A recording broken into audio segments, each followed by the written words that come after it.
If you carry a firearm and discharge your weapon in self-defense, you could face hundreds of thousands of dollars in legal fees and expenses. So carry the protection of CCW Safe, Self-Defense Legal Services membership.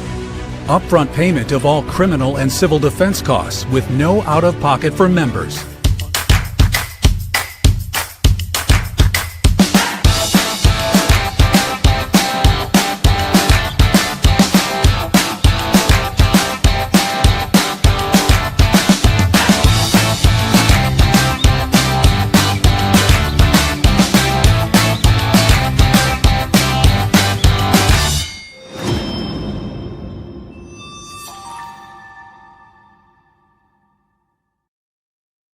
And we are back. I'm Chris Evans, the CEO of Survival Dispatch. I am not Khalid Mohammed from Command 11, by the way, obviously, joined by my good friend S2 tonight.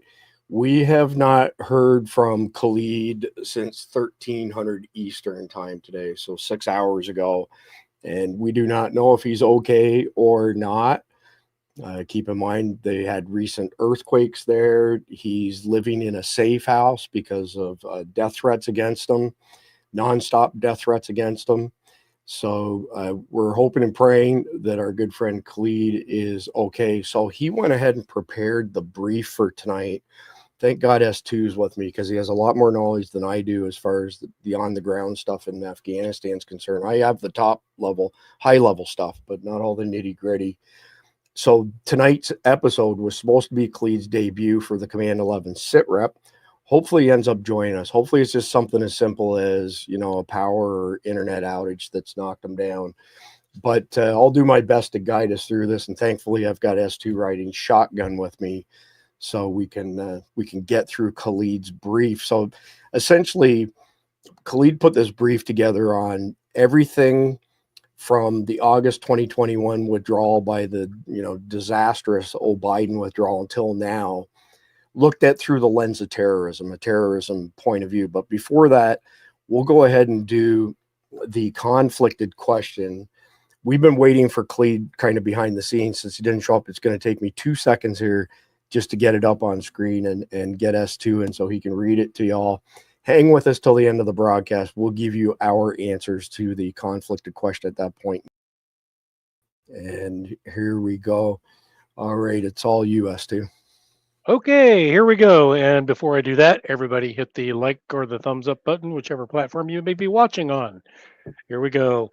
One of your friends has become a problem that could put at risk the lives of your entire group, including your family. Your friend won't stop his reckless behavior and refuses to be thrown out of the group since he contributed to it, and his wife and children have nowhere to go. He has lost it, and now he is putting the entire group at risk, but no one has the heart to deal with this but you. You tried to have a serious conversation, but that still didn't work. How would you handle this situation and why? Well, gee, there's no context question. That's good. So for those people not aware or not familiar, I should say, with the conflicted stuff. So conflictedthegame.com.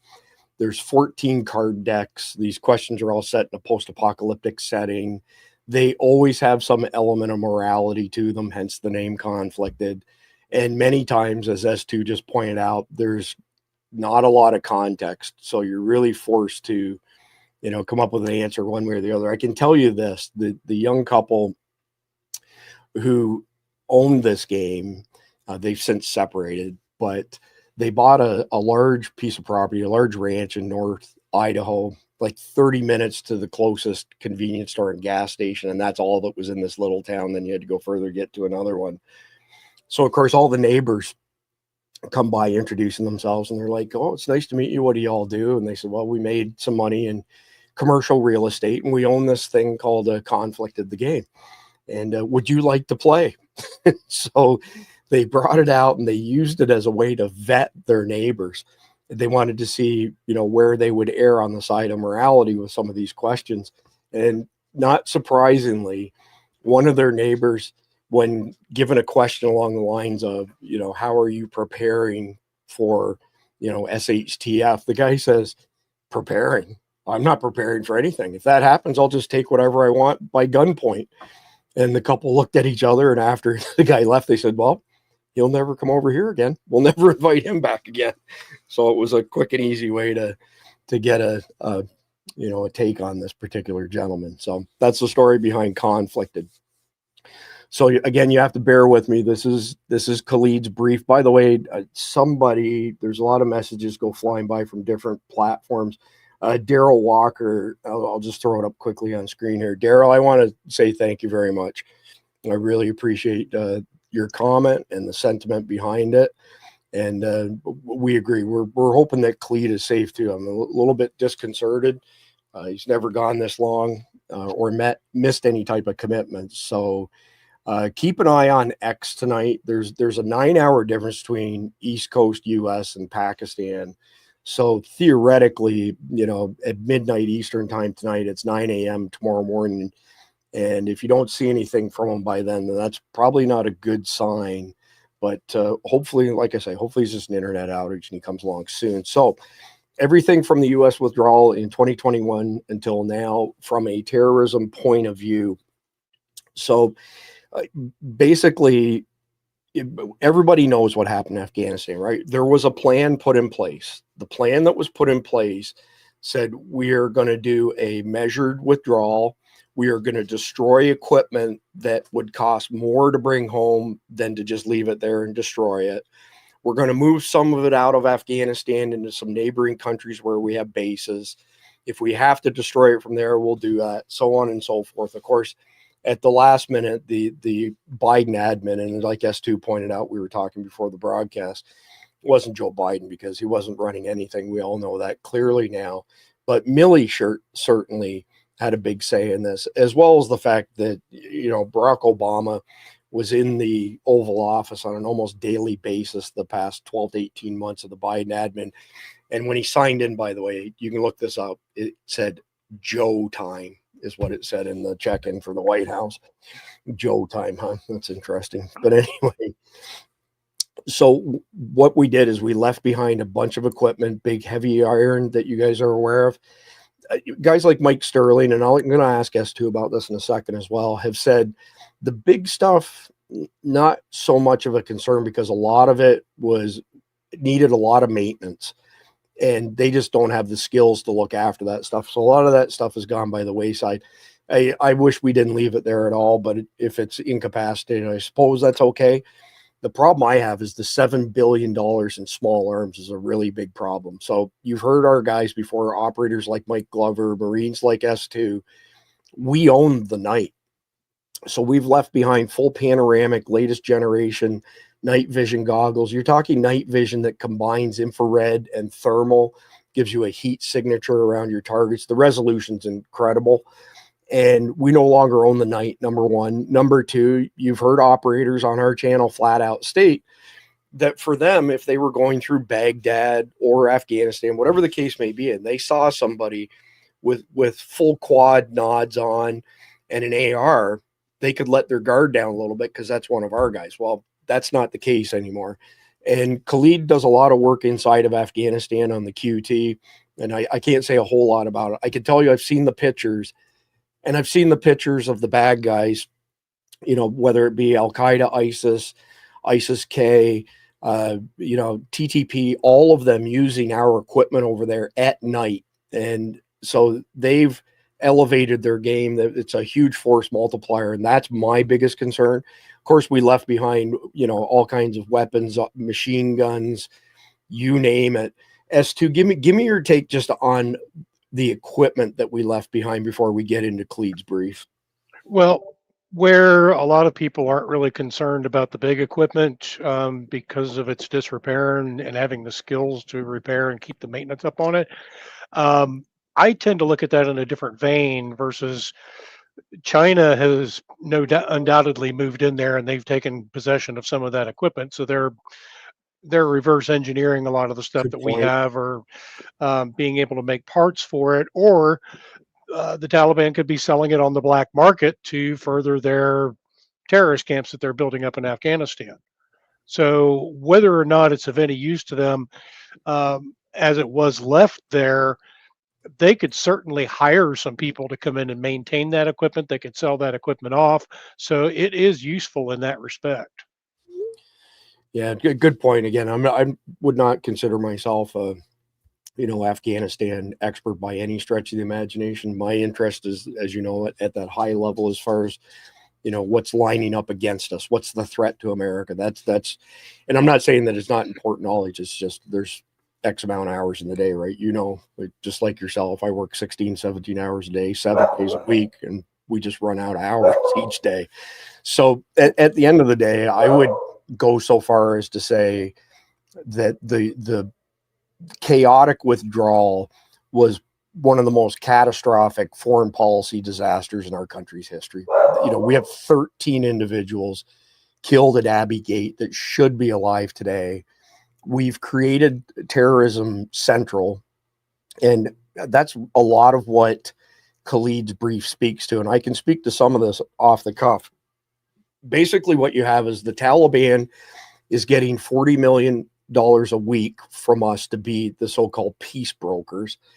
Then there's a bunch of smaller deals out there where there's $5 million a week going to this warlord, $5 million a week going to that warlord. It all tallies up to about $80 million per week. Okay. Then on top of that, the Taliban, of course, controlling the country, have control of a massive number of natural resources that are worth a ton of money.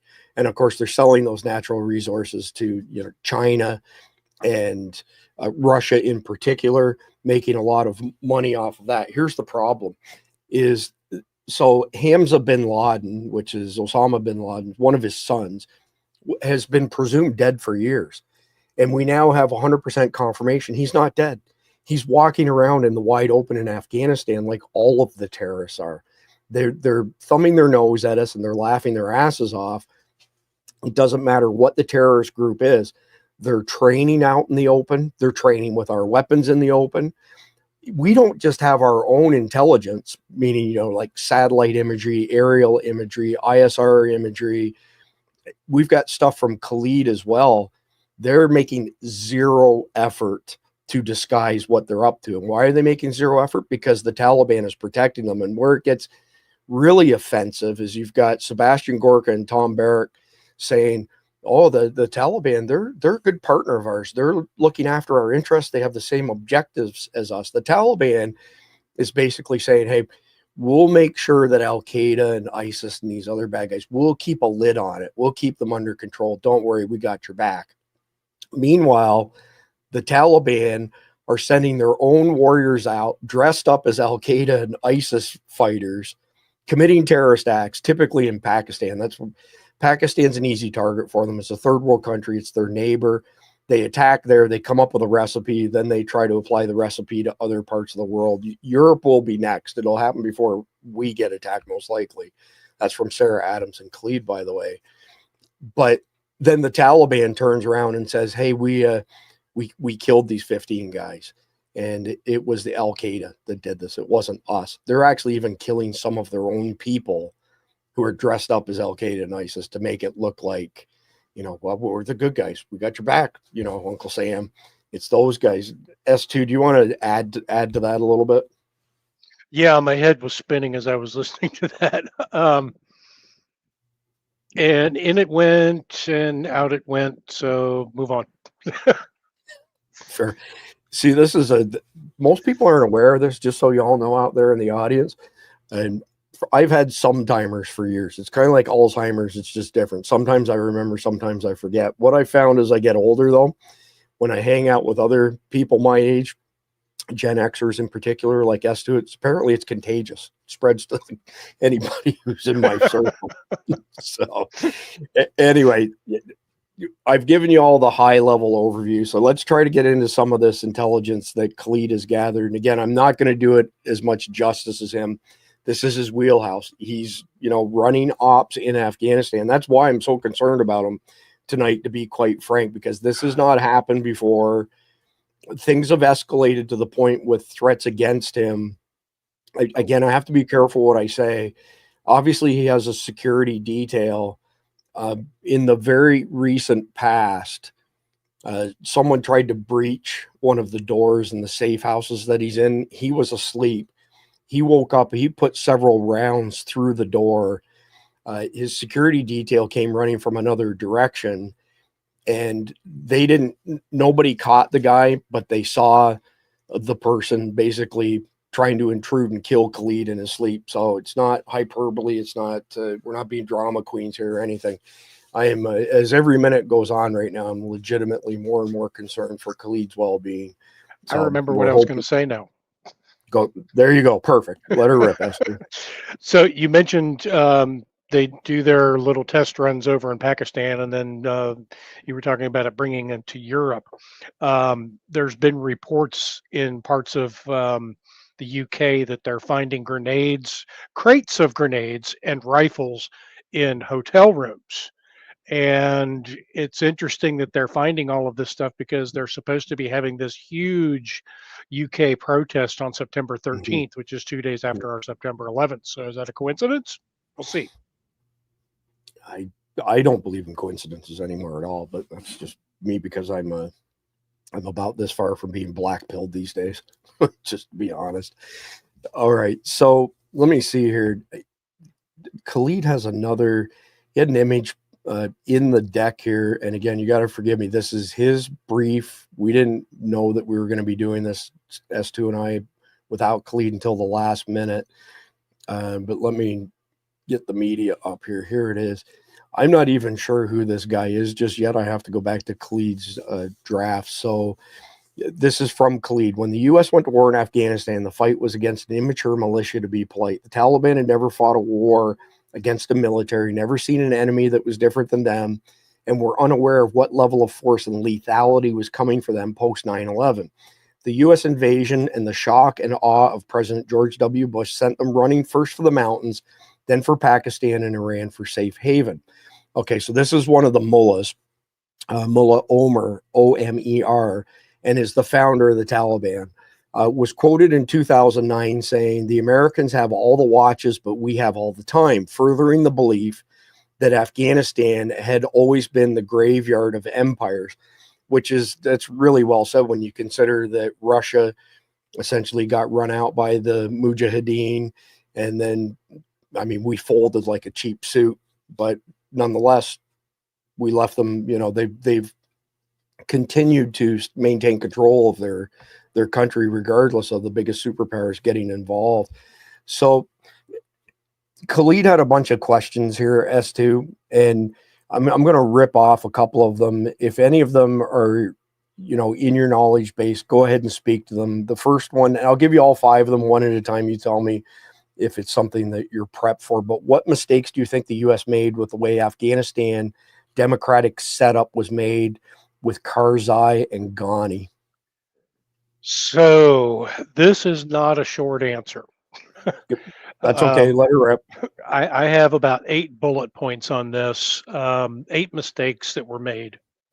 Okay. One, they tried to impose a centralized Western-style democracy on Afghanistan, and that the problem with that was the system was modeled on Western democracies, and it was formalized in the 2004 Afghan Constitution that clashed with Afghanistan's decentralized, tribal, and ethnically diverse society, if you want to say it that way.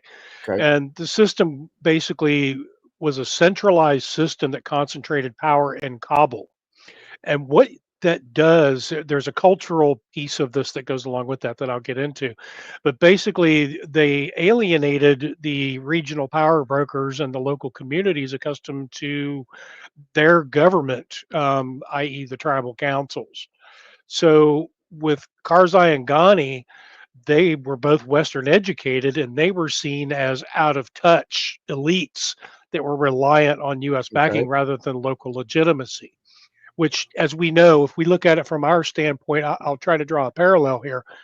We see our government people in Congress as being, many of them being out of touch. They don't listen to us, and it even goes to the same at the state levels in a lot of our states.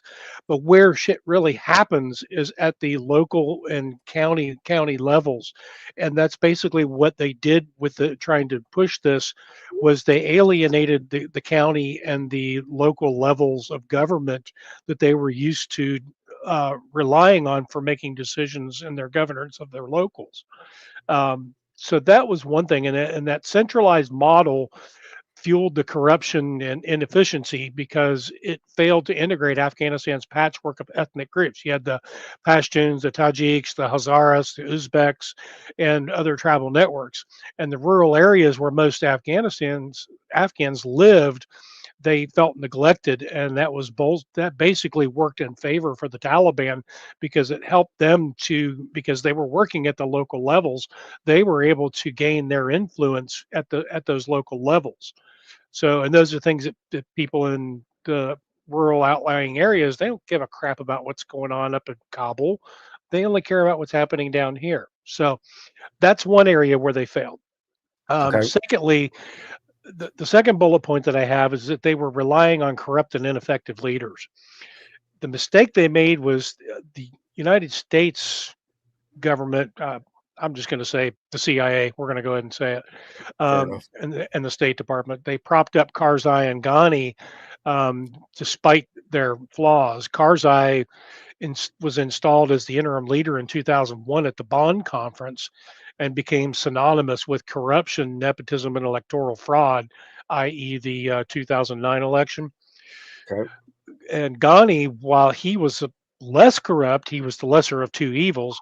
He was kind of aloof and overly reliant on a small circle of advisors and wasn't able to unify the factions or to curb the systemic lower level graft that we see. This is all very parallel to our government system based on what they tried to set up. And it's based on human nature. When you have those kinds of temptations there, people will take those temptations and they will Hmm. run with them. Hmm. So, but the impact is that the corruption eroded the public trust and siphoned off billions of dollars in U.S. aid. There's an organization called SIGER, which was kind of like the oversight after the Doha, and they estimated 19 billion in aid was lost to waste or fraud. And both both Karzai and Ghani failed to build cohesive national identity or effective institutions, which left the Afghan National Defense and Security Forces underfunded and demoralized. In other words, they would not be able to defend against the ISIS of the world, the Al-Qaedas, or the Taliban at that point. So, as an example, Karzai's brother, Ahmad Wali Karzai, was linked to drug trafficking and warlordism. He remained a key ally, undermining the U.S. anti-corruption policies. And Ghani's focus was on technocratic fixes that ignored political realities, alienating allies like Abdullah. So, moving on to bullet point 3, they were neglecting the local power structures, which I alluded to in bullet point 1. So I don't Hmm. really need to spend a lot of time with that. Um, so point being is that this system empowered corrupt elites in Kabul while alienating the local leaders that could have countered the Taliban influence. So we can move on to bullet point 4 on this. They had an Okay. over reliance on military solutions over governance. Um, this was kind of the United States fault as well, because the United States prioritized military operations and counterterrorism over building a sustainable government. And billions were spent on training for their military, but far less on the civil institutions and the judicial reform and the economic development of Afghanistan. Karzai and Ghani were often treated as figureheads for U.S. military goals rather than partners in state building. And the impact was this: the Afghan state remained basically hollow. It had a big gap in its government because it didn't have any governance per se. You had two Gotcha. guys that were sitting at the top fighting over the scraps that the United States was giving them. And we go back again. This was kind of in bullet point 1 where we were talking about the cultural and historical context of setting up this type of government. The U.S. underestimated Afghans' resistance to foreign uh, governmental systems, basically. And Okay. given its history of repelling invaders like the Soviets, the British, efforts to impose things that are Western in nature, like gender equality, secular education, centralized taxation, clashed with their tribal norms, and that created a lot of backlash in their society. So Karzai and Ghani were seen as foreign puppets undermining their own legitimacy, and the Taliban exploited this and gained even further influence because of this. Bullet point 6, they also underestimated Pakistan's role in all of this. Um, the U.S. did not adequately apply pressure to Pakistan. And Pakistan provided safe havens for the Taliban and its Haqqani network, which we have come to find out now. But we've got Karzai and Ghani that raise concerns about Pakistan's ISI supporting the insurgents, but the U.S. reliance on Pakistan for logistics limited their leverage there. The impact of that is that the Taliban regrouped in Pakistan's border regions, launching attacks that undermined Afghan governments. And this external support made the Taliban very bold, and it weakened Karzai's and Ghani's ability to project strength in being able to repel the Taliban. So, as an example, the 2011 killing of OBL in or UBL, pardon me, in Pakistan exposed Pakistan's ability to be very two-faced and not a real stable partner. And now that brings us down to bullet point 7, where we had a flawed transition in the Doha Agreement, which I'm assuming we're going to get into talking about the Doha Agreement. The U.S. rushed the transition to Afghan control under Ghani, particularly after the 2014 drawdown, without making sure that their government had institutional resilience. And the 2020 Doha Agreement, which excluded the Afghan government, even exacerbated that situation by undermining Ghani by signaling that the U.S. had abandoned and essentially legitimizing the Taliban. So there was they basically, as we faltered we withdrew our troops, more support for the Taliban.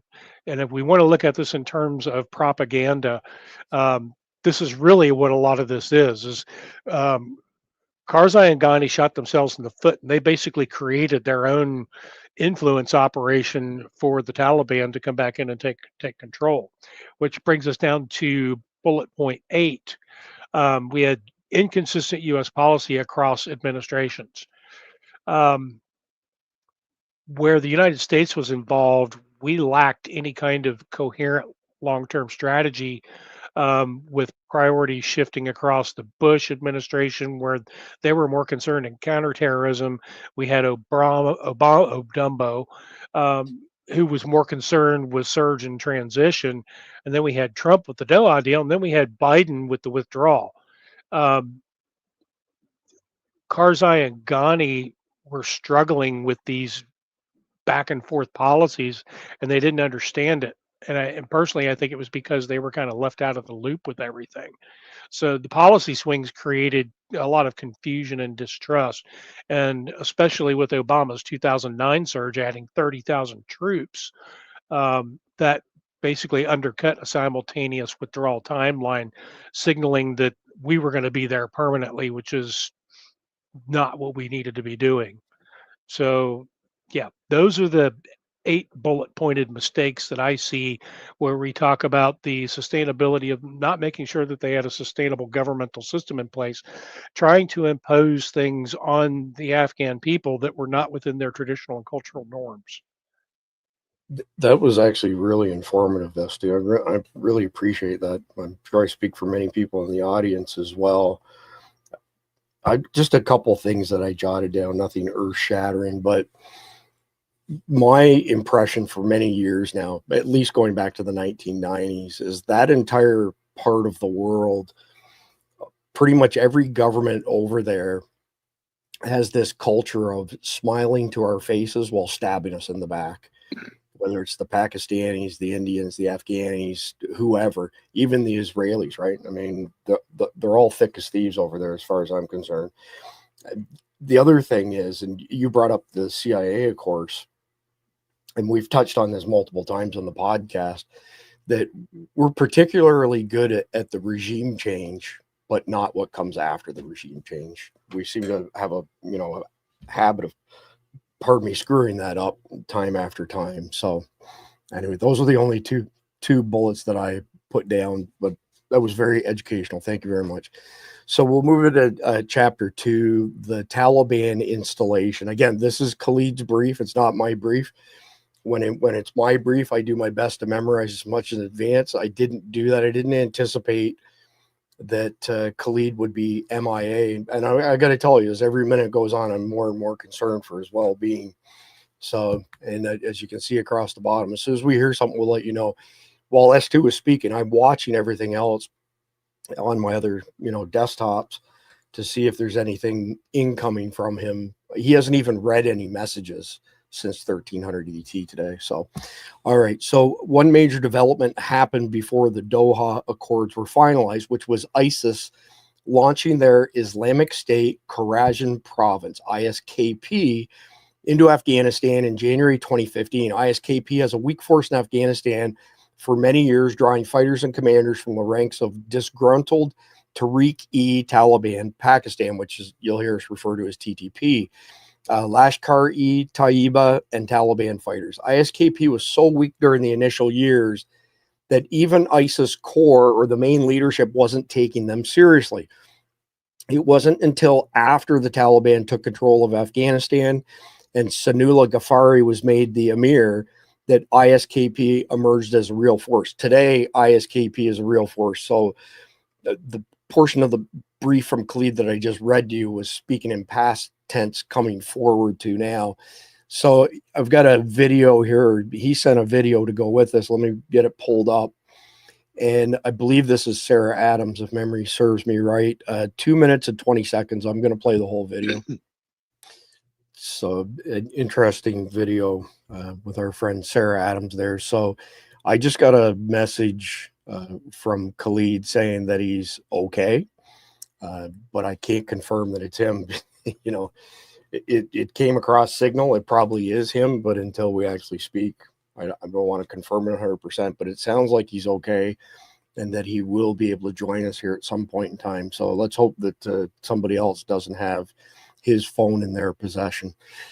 So from August 9th to August 15th, the speed which the Taliban took over the country made many wonder about the actual strength of the Afghan army. Within roughly 1 week, cities fell, soldiers changed allegiances, and the Taliban was knocking on Kabul's door, which sent the sitting government, military, and intelligence leadership running from the country to save themselves from the torture and death the Taliban would give them for collaborating with the US and ISAF against them.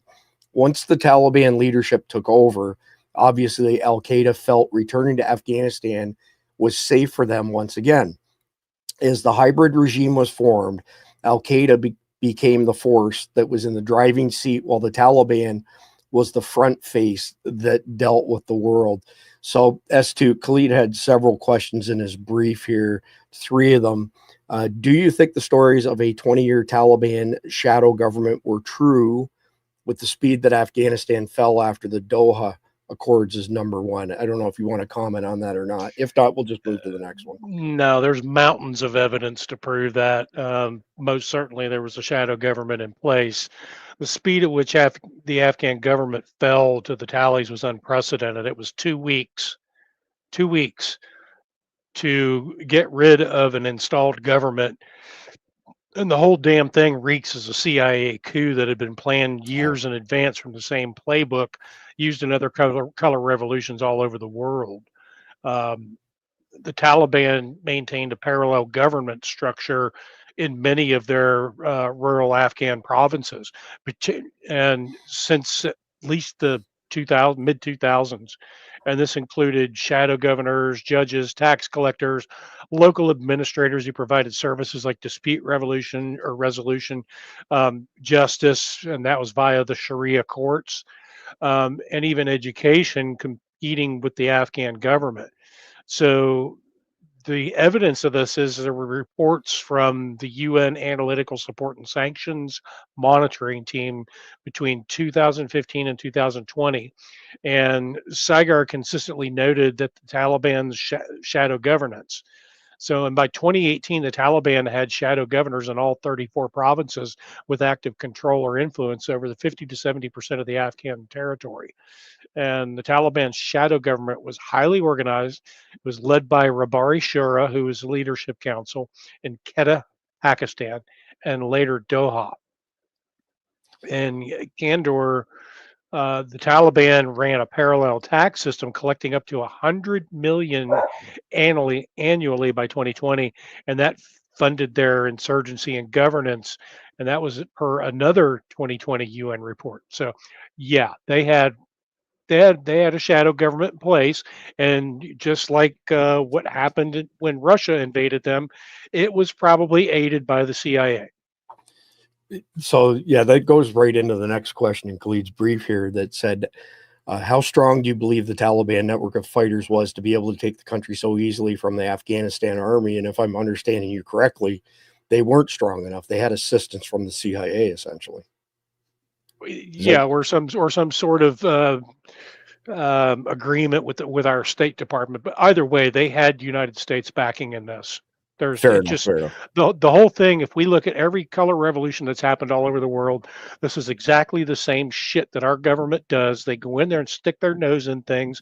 They go in there and they try to set up a democratic governance that fails every single stinking time to create chaos in the region. And basically, they turn around and they look at the United States as we're the bad guys for doing this, and we are. We are. Well, Well, our State Department and our CIA are the bad guys. It's not the American people. right, right. Yeah, good catch there. Good distinction there. So the last question in Khalid's brief on this chapter before we move on says, once the Taliban took over, Al-Qaeda spread throughout Afghanistan very quickly. Do you think they already had control of certain regions and only expanded, or was this a planned settlement into Afghanistan while they were hiding in Iran? And I can't answer that. I don't have any insight to that. Well, if you caught the first piece of evidence that I gave from that 2015-2020 report, they clearly stated that by 2018, the Taliban had governors in all 34 provinces with active control or influence over 50 to 70% of Afghan territory. So that should answer that question. They had control long before, and it was their influence that was set up by the mistakes that was made for trying to impose a Western style government upon people that didn't want it. Yeah, well, I mean, I can see how they'd push back against that. Plus, they have a history of that anyway. They're just they're survivors. They are their own civilization, and nobody is going to screw with that. Right. So just a quick reminder for everybody that if you head on over to survivaldispatch.news, that's our Substack, sign up for a free account. And right now, this was taken before we went online. But right now, if you go, you'll see our video up top. As long as we're live broadcasting, it's at the very top of survivaldispatch.news. But the first article is always the sit rep of the day, the situation report for the day. As you can see here, if you click into this, there's a whole written article that goes with this particular broadcast. So this is Khalid's material as well.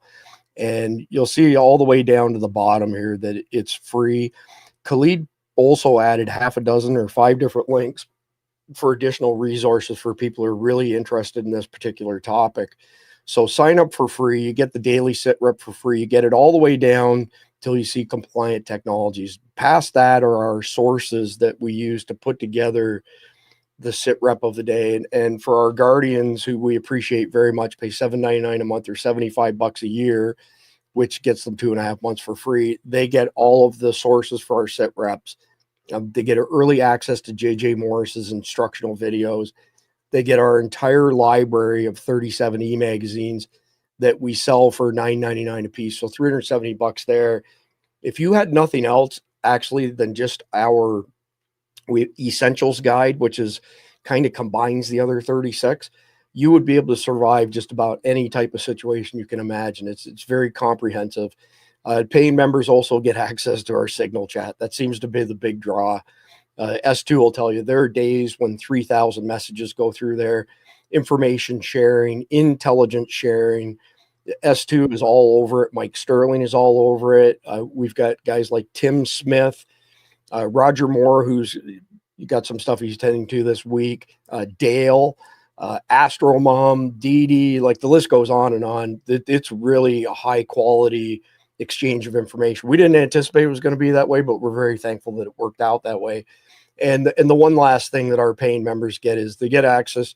They get, automatically enrolled in our SDEN system, which is Survival Dispatch Emergency Notification System. So we talked the other night ago with regards to, how do you tell when you need to put your plan in action? Like when you things feel like they're 3 days out, 72 hours. What are the warning signs? Well, one of the warning signs for our guardians will be a notification sent through the SDEN system and sent to the Signal chat as well. You're automatically enrolled in SDENs if you're a guardian. You don't have to do anything extra. Once you sign up, you're automatically entered into that. So moving on from there, I'm going to come back to the next section of Khalid's brief, and hopefully he can join us at, oh, gosh, speak of the devil. Speak of Khalid. Khalid is not the devil. That he lives. I'm not the devil. I am not the devil. I deal with the devil, but I am not. Yeah, well, you're grounded for the next 3 days for doing this. Okay, you had the entire audience and us worried about it. So, we had a little bit of an issue here. Things got a little out of hand, so we had to deal with that first. Clearly, but we're glad you're okay, Khalid, very, very much so. So I might as well hang with y'all now for this. I'm so glad you're here because I have my brain is going around in circles right now from everything I've had to spit out. Honestly, Khalid, just to be clear here, S2 has done an amazing job of covering some of the details up until this point. I'm very thankful that he's with me tonight, and you as well. So, Khalid, we're literally at the 50% point. We're at chapter 3, the new jihadi future. I'm just gonna turn it over to you, and I probably won't have much to add for the rest of the broadcast, but take it away. All right. Well, welcome. I'm sorry I'm late. I had a little bit of an issue here. I told Chris we had a suspicious individual that was in our area. We had to deal with that. We've been stuck with that for the past couple of hours. So that's where we were. So let's talk about the new jihadi future.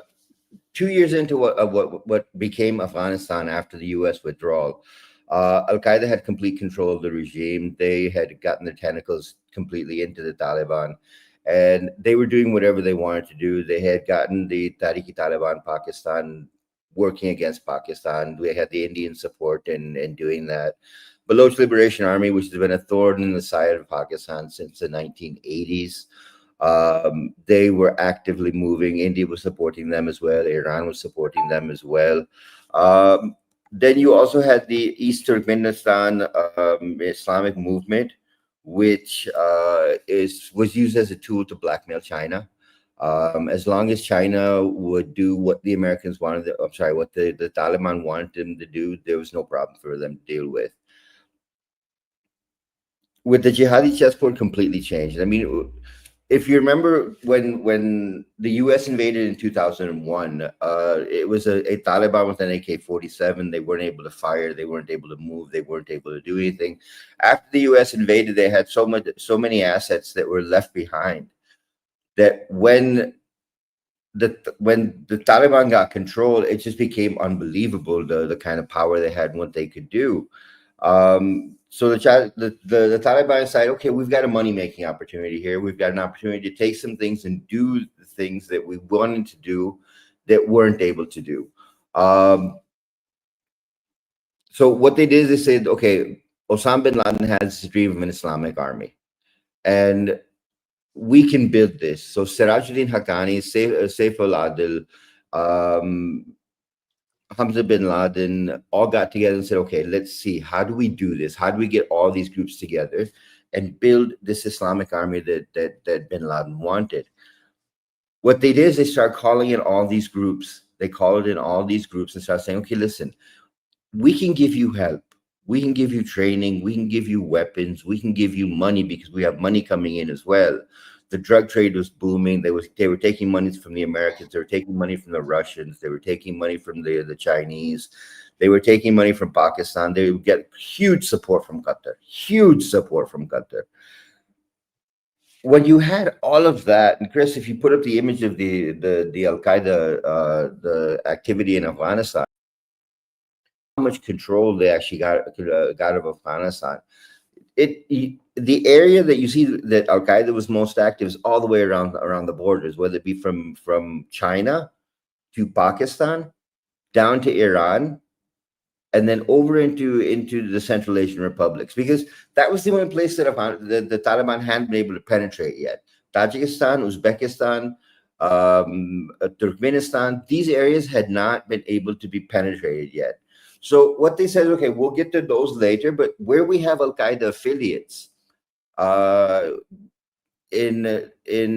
Somalia, in Mogadishu, in Libya, let's get all of those people together and build our army. They built. At the same time, ISKP did something that Al-Qaeda has never dreamed of. They built a digital footprint. Al-Qaeda had always been one man moving within madrasas, moving within mosques in different countries and saying, listen, we'd like you to come join us. Listen, we'd like you to come be part of the jihad. The Islamic State Khorasan province under Sanallah Ghafari became something that no one had ever seen in the jihadi world. They went to Facebook, they went to Twitter, they went to X, they went to Instagram, they went to, I mean, you name the platform, they were on it, and they were recruiting from there. Then they kicked off on Telegram, on Simple X, on Sessions, on Signal, and they had the nice little communication groups running inside of there. And the recruitment process initially was you could join very openly.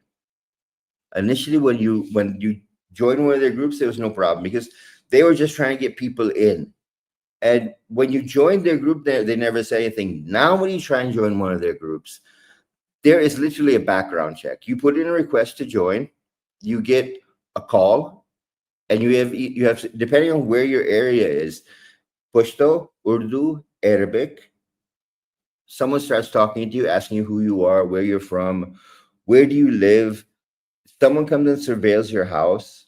They try and get a personal meeting with you as well so they can check you out. That digital footprint became the ability, it became the ability for them to globally recruit, globally radicalize. So the Islamic State was sitting in Afghanistan and they were radicalizing Europe. The Islamic State was sitting in Afghanistan, they were radicalizing the US. And it became an amazing system they developed. That's when they launched the lone wolf system. This was something Al-Qaeda had always believed in, the spectacular attack. That we plan for 2, 3, 5 years, we carry out one big attack and the whole world kicks back with, oh, wow, that's a terrorist attack. What Islamic State did is said, listen, no. Let's not play the years game. Let's get somebody radicalized, put them into the battlefield. Once they're into the battlefield, let's get them into their car. Let's tell them to take a knife. Forget the bombs. We'll teach them how to make bombs. We put the videos out. We put everything out. It's on the Telegram. It's on the social media. You can learn how to do all things if you want to go big. But if you just want to get involved in the jihad, pick up a knife from inside your house. Go outside, stab 5 or 6 people, and yell Allahu Akbar. And promise you, and tell everyone you did it because of the Islamic State. Hey, Khalid? Yeah. How do you eat an elephant? Yeah, right. Yeah. Well, it was just unreal because, I mean, look, the plan started very small, and they, from 2001 until 2004, they conquered the entire jihadi world. You got Julani to come sit in Afghanistan, work out a conversation, figure out a way to conquer the Assad government with support from all the jihadi groups inside of Afghanistan, and take that. That was the first prize they took. Syria was the first prize that the new Islamic army was able to conquer. Once they took all of those things, then they said, okay, now we've got piece number 2. Let's move forward from there. And that put the entire world on edge. And if you look at that second image that I gave you, Chris, the one that shows you from Afghanistan how many countries they've got operations in, there's not a country around Afghanistan all the way into Libya where they don't have any activity. And see, you've got here, they're explaining how they're gonna take the caliphate. This is a 4-page document that is available in our downloads. We'll send this out to people in the chat. They've set a 10-year plan, a 10-year plan of conquering the entire world. Stop and think about that for a second. In 10 years, they plan to conquer the entire world. And these are your first countries. They've already taken Iran. They're openly saying, we've already taken Iran. We've already taken Afghanistan. And now as we move through the progression, we take Syria, we take Pakistan, we take every country moving down the line, and we end our last piece is taking Iraq. And once we have Iraq, we have the entire region. So that's the picture where we are right now. I mean, this is the movement. This is the thought that they're working at the same time. The first question we come up with is, with everyone in the world knowing about what's going on in Afghanistan and that it was terror central, how is it that all of foreign intelligence, not just the CIA, how is it the foreign intelligence does not understand that and they have trust? And S2, I'm going to hand that question over to you. Help me understand, because look, we live in this war zone. We understand what's going on over here, but the rest of the world sees it as well. How is it that every intelligence agency has taken their hands off? Even the Russians have just recently turned around and said, well, listen, we're supporting Russia, we're supporting Afghanistan, we're supporting the Taliban, but we've got this really bad feeling that there's terrorists inside of Afghanistan. Russia's been inside of Afghanistan since 2019, working against the US, training the Taliban, putting bounties out on US soldiers.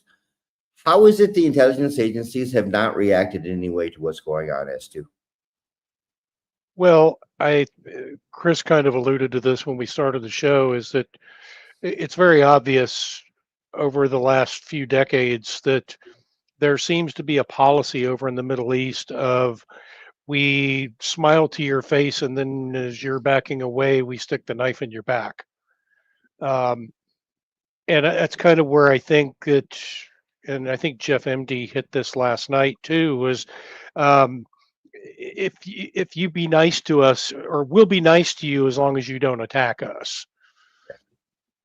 That's the only thing that I can think, because there's really nothing for the intelligence agencies to gain by ignoring what's going on in Afghanistan. There's absolutely nothing to gain there. Do you think, I mean, a lot of people saying that Trump's got some golden plan that he's working with, it by keeping the Taliban on side and, you know, kind of keeping them paid off, keeping them working with the US, there's some kind of golden plan. The reason they're not blowing Jelani away in Afghanistan, when you know that's Al-Qaeda as well, Trump's got some kind of a strategy working here. Do you see a strategy, or is this just a mistake that they can't turn back from right now? It's not Trump. It's not Trump. I mean, you and I went round and round about Sebastian Gorka today, and how useless he is. We're gonna get to Gorka. We're gonna get to Gorka.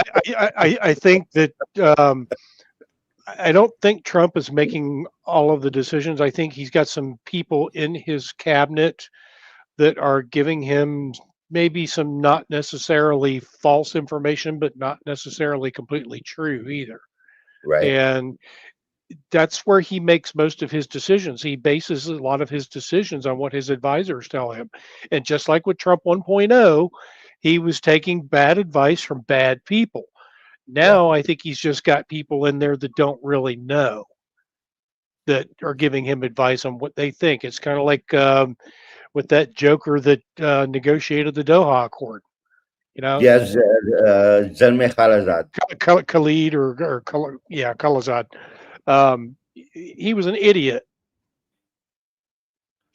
He's And I beyond think an he's beyond an idiot. Zalmay Khalilzad, he is a closet Taliban supporter.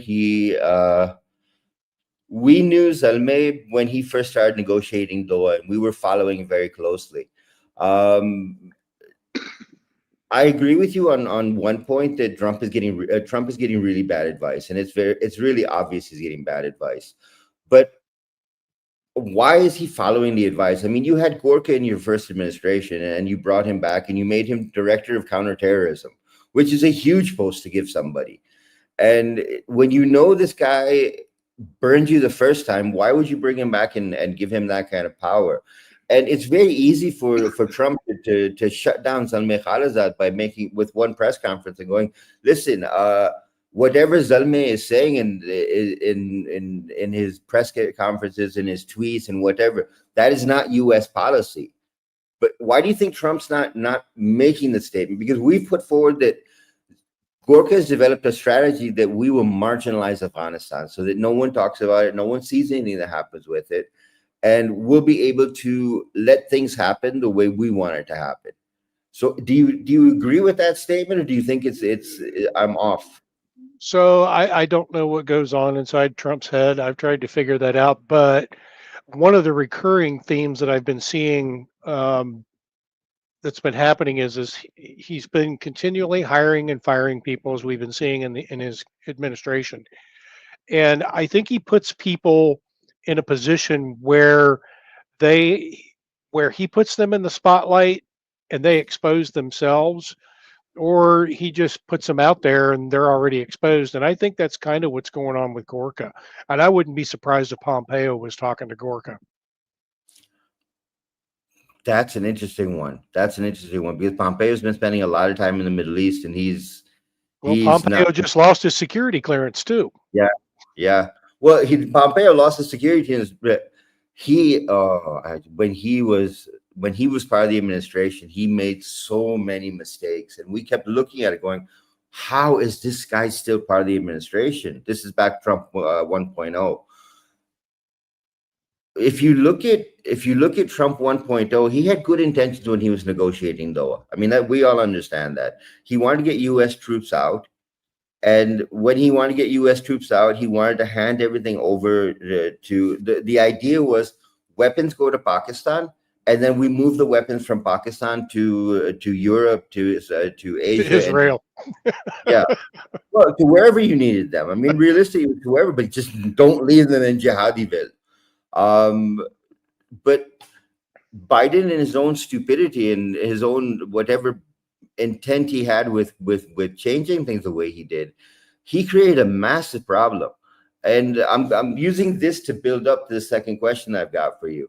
Help me understand that with a president that has a understanding of what he wants to achieve in the Middle East, why are advisors like this able to exert so much influence over him that Trump literally has taken his hands off of the Middle East and just does what he's told, like he did with Jolani? Again, I think it's exposing parts of the deep state that we haven't been able to see. That's the only explanation I can think of here. I mean, outside of first off, my entire belief is that the Taliban shadow government was aided by the State Department and the CIA to create the chaos that ensued over there with Ghani and Karzai. So that's the only reason that I can think is that the CIA might still be sharing intelligence with the Taliban, is because they're in on it. They've been in on it. Well, I'm going to pick up on that because look, being in Pakistan, we were we were badmouthed a lot during the U.S. Time in Afghanistan, that we were playing a double game. Our military is playing a double game, but it wasn't a double game. We were told what to do. Pakistan's military isn't strong enough to challenge the U.S. anywhere, but we were told what to do and what support to provide and what kind of information to give. The CIA was definitely involved. They were playing backdoor games, because there's a lot of money that the CIA makes during wars. It's true of every intelligence agency, not just the CIA. But that influence, that relationship, I can think you're right. The way Kabul fell, that couldn't have happened if this wasn't hand in glove, because that was a 1 week process, and then all of Afghanistan collapsed. It's the same playbook. It's the same playbook that they've used in every color revolution around the world. Every color revolution. It's the thing that we have an issue with is that when you've got now a Taliban that is 1,000,000 times stronger than what it ever was before, and Al-Qaeda, the dreams that they had before, while bin Laden was still alive, and what they've been able to achieve since Al-Qaeda, since they've taken over, has just changed the entire battlefield.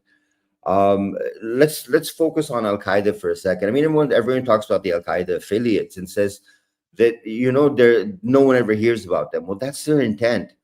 Back while bin Laden was still alive, they told Al-Qaeda AP that, listen, instead of concentrating on warfare, concentrate on governance, concentrate on community development.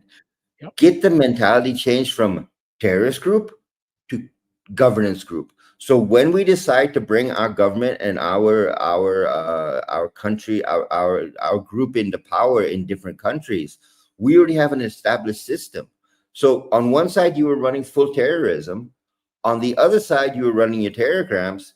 And then you had people within the Al-Qaeda system, whether it be in the Saleh, whether it be in the Arabian Peninsula, whether it be in Afghanistan, whether it be in Syria, whether it be in Europe. They were moving everywhere, but they were building a community organizer process and underneath it. The thing that you have to understand is, Al-Qaeda has been thinking for a long time. Bin Laden, no matter how bad he looks to you, was a great planner. He understood how to build to where he wanted to get to. And going through what bin Laden's been able to achieve and the kind of levels he's been able to get to before he was killed, Al-Qaeda was a very different organization at the very end. And when Hamza took over, Al-Qaeda became an unbelievable force. And then when you join them up with the Islamic State and what they were doing with the digital jihad, I'm going to hand that over to you, because I did the intro on it. What kind of an effect, what kind of change has the digital jihad brought in the warfare that we're dealing with? Well, the way I see it, you had everything that was kind of localized within particular regions. I mean, the Taliban controlled between 50 to 70% of the region with putting their parallel government into place. So you had influence there, but it was only in that region. When the digital landscape opened up and they started their propaganda machine all over the place, that increased their reach globally, where they were able to create the propaganda and they could say, let's look at what Israel's doing over in Gaza right now, and let's draw attention to that. And hey, would you guys like to be able to do something about that? Well, you can. And this is how you do it. Oh yeah, by the way, go over to our Telegram channel. We got a lot of really good stuff over there. It tells you how to do it. So it increased their ability to radicalize weak-minded people, in my opinion. And that's really all it did. It just increased their reach. Which is, it's really incredible when you watch that, because there's multiple threats inside the United States right now, I mean, Multiple you threats, you you you and I talked about the accelerationists, the nihilist accelerationists, and things like that. Well, they operate similarly, but they operate completely differently. They use yeah, different tools and tactics than Al Qaeda might. yeah, Al Qaeda wants to come in and smile and give you the 72 virgins speech, yeah. and the other folks they use other means, which I'm sure we'll get into at some point later. Um, so that's kind of the way I see that digital landscape changed the way they operate now.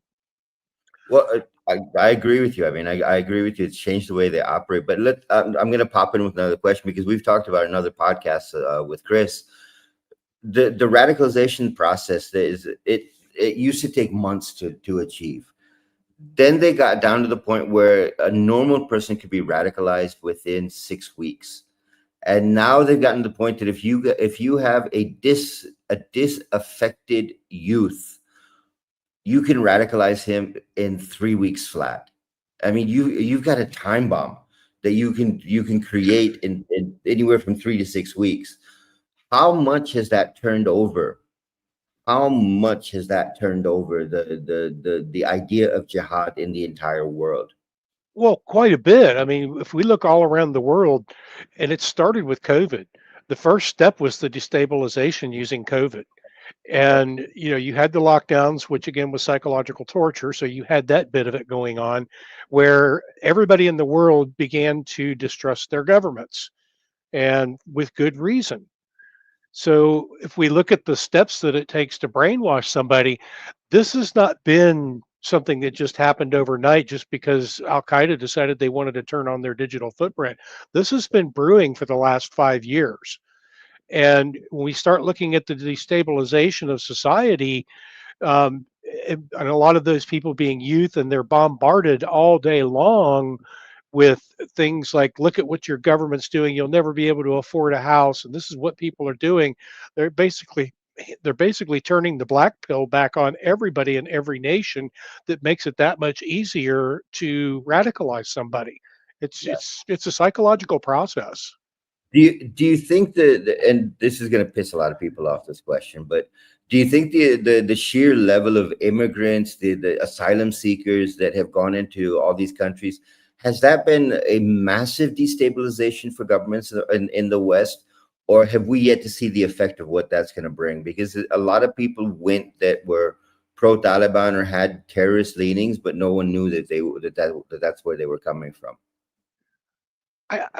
I don't know that I can answer that question. I think what's happening right now, there's a shift in the river going on right now, where a lot of people in a lot of different countries are really starting to wake up and say, hey, this is what's really going on over here, guys.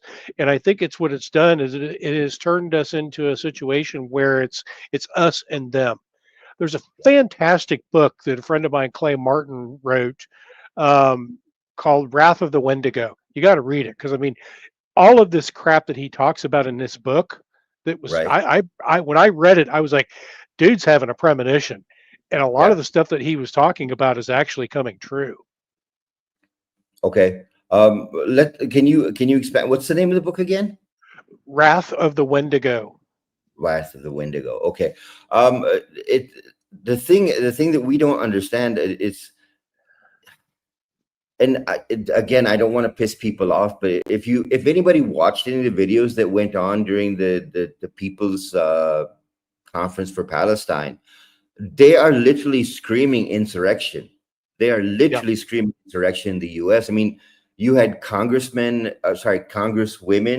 You had literally one of the speakers, the Palestine Youth Movement's leader. I saw her. We'll do a show on this later, but there was just too much to go through. I mean, 80 hours of just hate. We hate America. We're going to change America, and that's all Muslim Brotherhood. That's all Muslim Brotherhood. Did you see the reference of the logistical choke points that I put out today? I mean, think about the planning, and this people's the Palestine Youth Movement leader, this ISIS something. She literally laid out go after the logistics and the production of the F-35, go after Majersic, and then start coming down piece by piece, and let's bring the US to a halt. And let's understand how much damage they were talking about. Again, we'll do a show about this later, because it was 80 hours that they just, I mean, all they did was go after the US. The biggest statement that I remember from the conference was, we know where they are, we need to neutralize them, whether they be in Washington, whether they be in Tel Aviv, whether they be in Jerusalem, we need to neutralize them. That is a war cry for these people now. And people need to understand that. And there are so many threats that the US is facing right now that when we start breaking this down, you're not just looking at the Islamic threat. That's the one that's in front for everybody to see. Connected to that, you've got Muslim Brotherhood, but you have so many other threats from domestic terrorists, from the Soros people, from the Democrats themselves who want to bring collapse for their own good. You have nihilists, you have accelerationists. There are so many people operating in the US to chip away, and break it down. And what you get is just an absolute craziness. And anyone who believes that America is not under attack right now, they are living in a dream world. If you want to add, Chris, I'm sorry, S2, if you want to add, please do, because you and I had a lot of conversations about this. I will add this, that the word Wendigo, when I brought up the title of that book, what that is a Native American term for a mind virus. Okay. That's literally what we're looking at right now, is a global mind virus that has infected society all over the world. And it is no longer viewed as just the mind virus. This is literally good and evil in a spiritual battle right now for the hearts and minds of everybody in this world. Yeah. Someone posted in the comments, and I saw it. Just for everybody's knowledge, yes, I'm a Muslim, but I've read the Bible, I've read the Torah, I've studied the Bible. So when I play against the spiritual warfare side, I understand all three religions, because they are all Abrahamic religions. They're all built on the same foundations. So I've read all three. I've understood all three. And I just want to put that out there, because a lot of people are making comments about, I should read the Bible. Dude, I've read the Bible. I've read the Torah as well. I've read the Quran as well. So if you're thinking that I need to educate myself on other religions, when you play in a terrorist world, you have to understand everything, because it's used to brainwash people. It's used to turn people against one another. And if you don't understand, you can't be part of the conversation. So just to clarify for everybody that I'm not someone who's just, Muslim. I grew up in the US, so I understand Christianity very well. I studied the Bible. I've gone to churches on Sunday. I've listened to pastors. I'm not against any religion.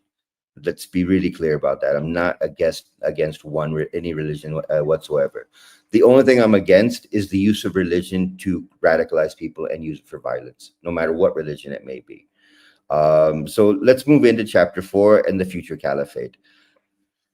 With the global chessboard changed, and I mean, you cannot destroy this now. What they've created in terms of the digital. I mean, you may be able to break them in different countries, but the digital platform they've created for themselves, the backups that they've got, that you can never change. And with the number of immigrants that are in one region now, and it's been a flood. The UK is now more Indian and Muslim than it is English anymore, and that's wrong. The US that's their next goal, is to turn the US more Muslim, and it's not even Muslim, it's radical Islam, it's Wahhabi Islam, it is violent Islam that they want to introduce in the US. And for me as a Muslim, and I'm not a great Muslim either, but for me as a Muslim, it really ticks me off that you're going to a country You're preaching the hate against the country to radicalize people within that country to come to you, to come and fight for you. And you're not really interested in what that religion has to offer. The problem that we have is that the way that Osama bin Laden set up, the way that Hamza bin Laden's operating, the way that the Taliban is operating, it makes it very difficult to try and convince anyone out of the conversation. Because when anyone turns around, they go, look at all the Muslim countries. Look what's happening in Palestine. Look what's happening in Syria. Look what's happening here. Look what's happening. And it becomes a base for people to argue from. That's it. I keep saying this to people. Everyone who badmouths Islam and talks about Islam being a violent religion, Osama bin Laden would be your best friend, because that's the narrative that he wanted the entire world to understand about Islam. That Islam is a violent religion, and it's set to take over the world, and that's all they want to do, and that's all that they can achieve. You need to come down to facts. Before 9/11, you had Muslims in America that were not violent. They were not trying to take over the US at all. And everyone lived very comfortably with them. And what happened after that, what happened after 2001 has changed the entire dynamic. And we know how opportunists work. They look for the useful idiots. And when you take a useful idiot and you give him a little bit of money, he'll do whatever you want him to do. And that's what Soros has done. He said, okay, listen, I'll pay you this much a day. Go out and tweet this. Go out and break these windows. Go out and do this. That's played into what the digital jihad has been able to achieve, because you've given them more mental. Look what's going on in America now. Look how much the American people don't like what's happening in America. So the jihadis have used that as part of their narrative as well. I mean, we've got numerous videos of them using the protests, the riots that happen in the US, going, look, the American people are even against the American government. We need to help them with Islam. We need to help them with our version of Islam. And it's turned into a way for them to be able to do what they want them to do. With the support of where Russia is, with the support of India, with the support of Iran, the jihad has gone out of control. I mean, the amount of money they're making is in the millions, multi-millions every week. You've got drug trade. You've got China mining rare earth minerals. They're giving the Taliban all kinds of money. You have, I think it's something, it was 50, 60 mines that have been handed over to Al-Qaeda themselves to mine and earn money from. You have the drug trade running. You have kidnap for ransom. You have extortion plots. There's no lack of funds what we saw before 2001. You have to get to the point. You have to get to the point where you understand that this is now a well-funded machine. And that machine is moving forward, and all of the enemies have gotten together. All of the enemies of the US are involved with the Taliban, whether people want to believe that or not. That's your own belief. But what we've seen here on the ground, I have seen Russians, I have seen Iranis, I have seen Saudis, I have seen Qataris. They're all sitting in Afghanistan helping the Taliban, whether it be funding, whether it be weapons, whatever it may be, they're helping the Taliban, which means they're helping Al-Qaeda. When Syria collapsed and Jolani was put in power, that was the first time that the Taliban went, that's it, the model works. We can train them in Afghanistan, send them to another country, create a revolution, and take over that country. And that was the first time that it worked.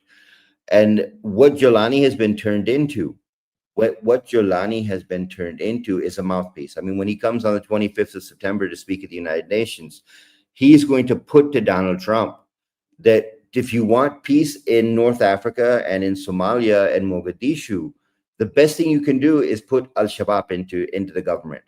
And Al-Shabaab is an arm of Al-Qaeda. So you're basically putting another state in power into your structure and building the digital caliphate.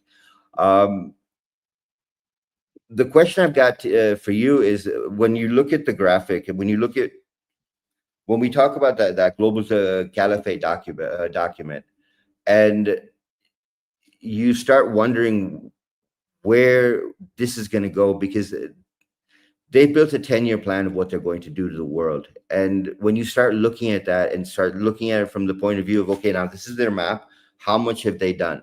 As to where do you think the planning is going and how they're going to achieve it? I think you're going to find their successes mostly in the Sahel Yeah, and then expanding into West Africa. yeah, And why I think that is because this is Al Qaeda's most dynamic front line, where Jama Nusrat al Islam wal Muslimin, JNIM, has yeah, become Africa's worst jihadist group. And that's surpassing the ISIS affiliates' lethality and territorial influence. yeah, Um, they've also got a lot of ungoverned spaces in the Sahel. So you have people out there that are in chaos right now that are trying to find that island of serenity somewhere.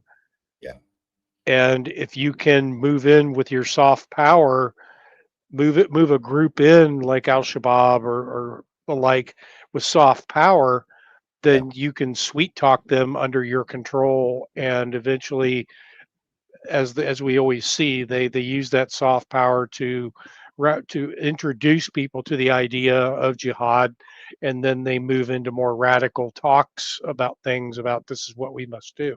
So yeah. I think that's probably where they're going to see their most success in that region. Do you think I'm gonna follow that up because Al Qaeda was once based in the Horn of Africa? Do you think that's why their first objective is to go after Africa? Um, no, as you said earlier, they're Al Qaeda's opportunists.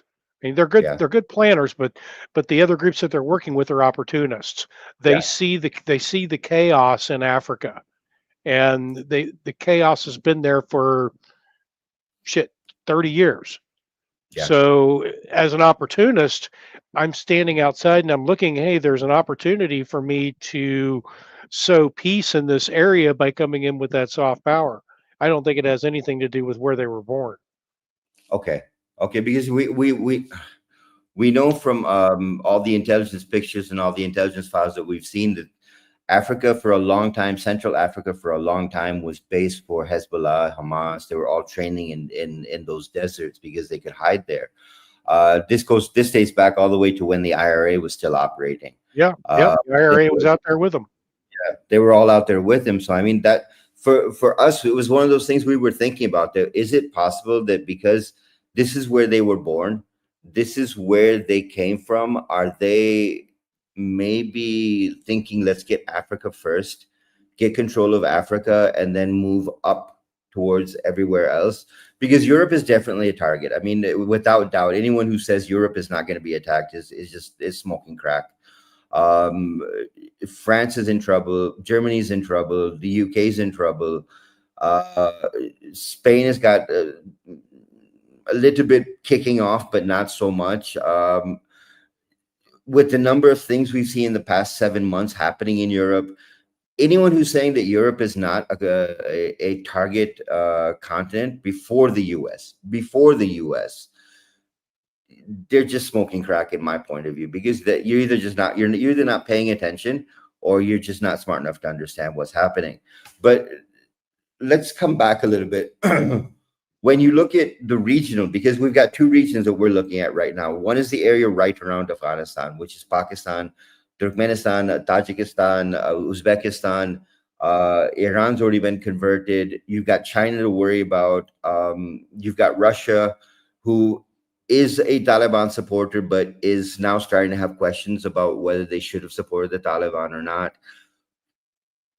How difficult do you think it's going to be for them to convert how this is happening? Because so far it's been a war waged against the West. Now it's a war of progression, that one country in our region, one country, let's move forward.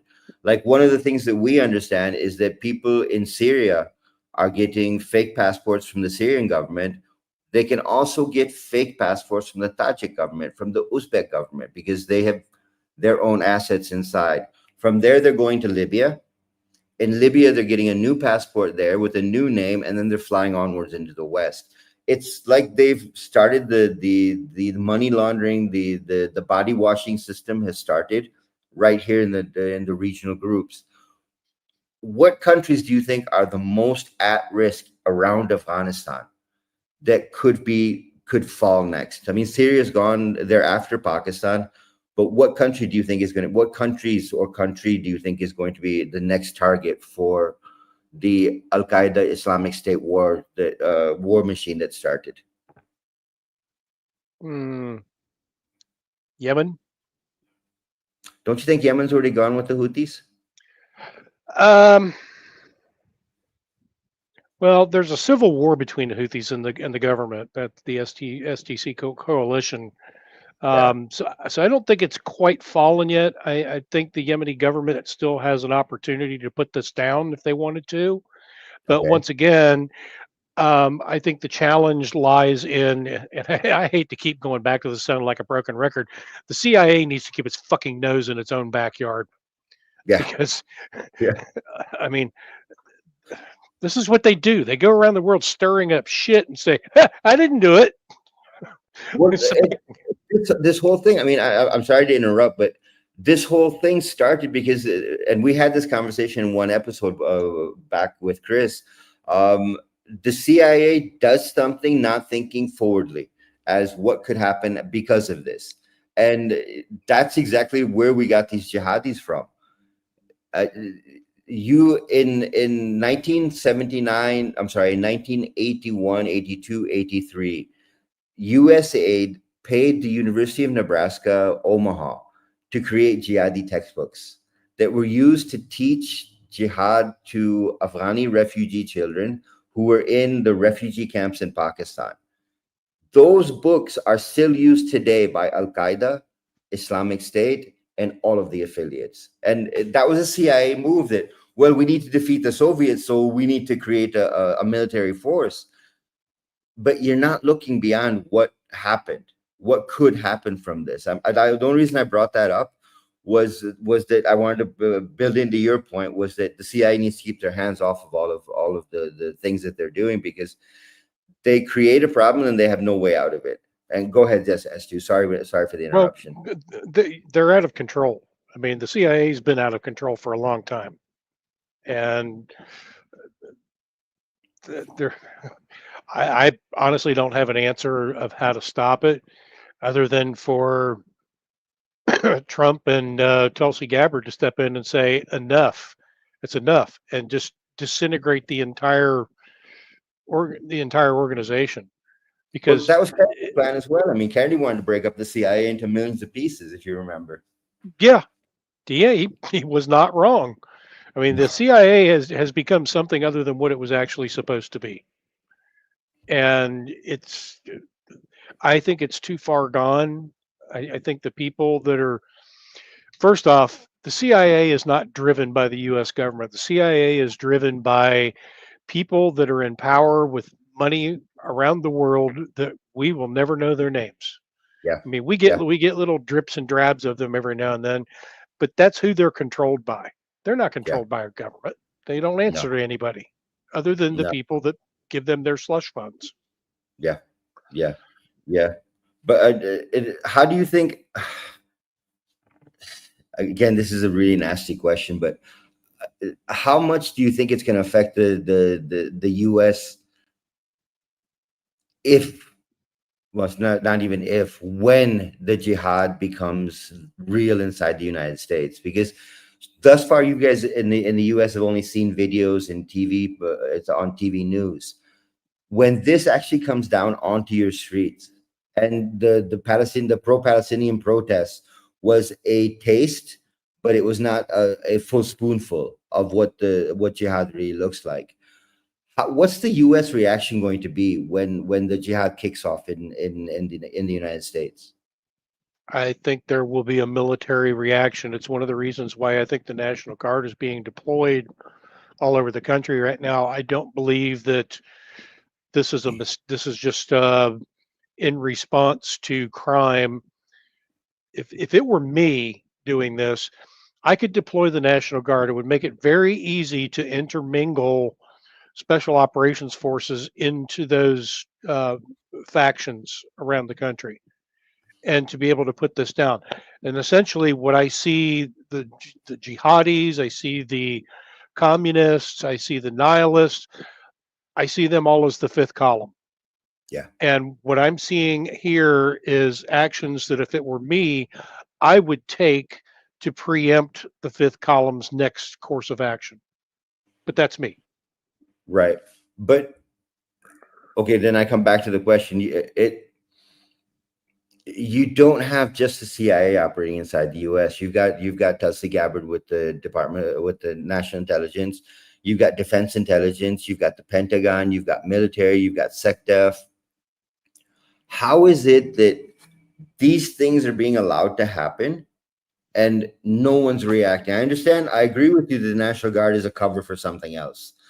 That when Trump announced 15 cities, and when I looked at the 15 cities, of the 15 cities, at least 9 of them are on my list of potential terror targets.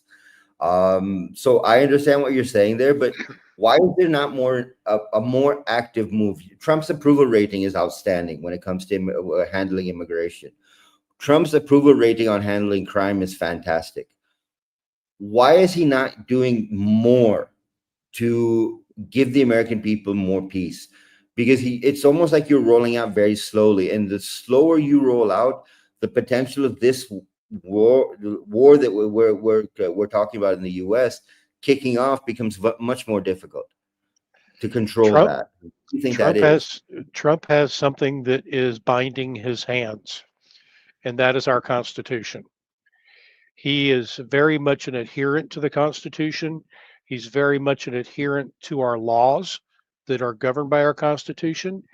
And it's not so much about perception, but it's a matter of doing things within the confines of our Constitution. And I think that's why you're not seeing the response that you think we ought to be seeing, because, and again, you also have certain elements of the American public that are out there speaking out, and they're bringing light to this as well. Yeah. So he's stepping back and he's kind of saying, okay, I'm going to put all of the preemptive measures in place that I can do legally, but the American people are starting to realize, a good portion of them are starting to realize what's going on, and they're starting to step up and speak out. And I don't know. I have no crystal ball. My crystal ball, I sold that like 40 years ago, so I don't have one of those anymore. So I don't know what's going to happen as far as if we have another 9/11 attack type or something that dwarfs 9/11 happen. But I do know that there's going to be a lot of red-blooded Americans. It's one of. I'll go back to unrestricted warfare. Yeah. There's a reason the Chinese never invaded us, because they were going to run into every hillbilly behind a blade of grass with a rifle. Yep. And I think that's going to be a problem as well for the jihadi movement. Yeah. But I like you brought up unrestricted warfare. Anyone who hasn't read Unrestricted Warfare, it is the Chinese playbook on attacking the U.S., and they have followed it to a T. It's something that every patriotic American should read. It's available for free on the internet. You can download it and read it. But that was the Chinese playbook. I understand the Constitution because I lived in the U.S. I understand posse comitatus. It doesn't allow Trump to do a lot of things that he wants to do. But there's a lot of things you can do covertly. And I think that's where my question is coming is okay, you've got the National Guard operating as cover for you in 19 states, and you've got it in Washington, D.C. We've seen D.C. has come under significant control now. Crime has disappeared. The streets are safe again. Everyone is thinking, everyone is now moving, going, it's not a bad idea for the National Guard to come and clean everything up, train up the police, and hand the city back over. But at the same time, can you not use, and the FBI is so bad. Unconventional warfare tactics. Unconventional warfare tactics. Yeah, Because I mean, the brain goes FBI, and I go, are you kidding? The FBI, No. really? The FBI isn't even qualified to do to do basic arrests, and we're going to ask the FBI to go and look for terrorists now. The Can we FBI not? manages crime. They don't solve crime. Yeah, they manage crime. I mean, the number of people that they radicalized just by pretending that we're putting them on, that we've got them under our radar. Please, you radicalize people, you turn them into people that are, you ended up having to arrest because they went way off the reservation. I almost want to say, is it not possible within the Constitution of the United States, within the operating structures of your different investigative organizations, is it not possible to create a jihadi task force that is just focused on fighting the threats from Soros, from the jihadi groups, from the cartels, from everybody? Because it's now, as to you and I both know, this is not one piece. This is not one group doing all of this. This is, everybody's interlinked, and everyone's taking benefit from everyone else. Is it possible for America to be able to put together that kind of a force under the Constitution? I would think so. I would expect the director of national intelligence to have already done that, and my guess is she probably already has. Okay. Do you think that's why a lot of people have turned their idea in a different direction? Because I mean, we were waiting for Joe Kent to take his place, because we knew that Tulsi was under a lot of pressure. With Seb Gorka sitting in the White House and filling Trump's ears with the garbage that he spews, we knew Trump was being misguided, and we thought if Joe Kent came in and took over national counterterrorism, Tulsi would at least get some support, and she would be able to counteract some of the things that were happening with Gorka. I'm not that much up on Joe Kent. He did take a position in the administration, was my understanding. Yeah, the Senate, his confirmation was held up for 4 months, and they did not want to approve him. The Senate Democrats did not want to put that on the table and let them vote. You know why? You know why? He's smart. He knows what he's doing. Well, what is Joe Kent above everything else? Wasn't he Special Forces?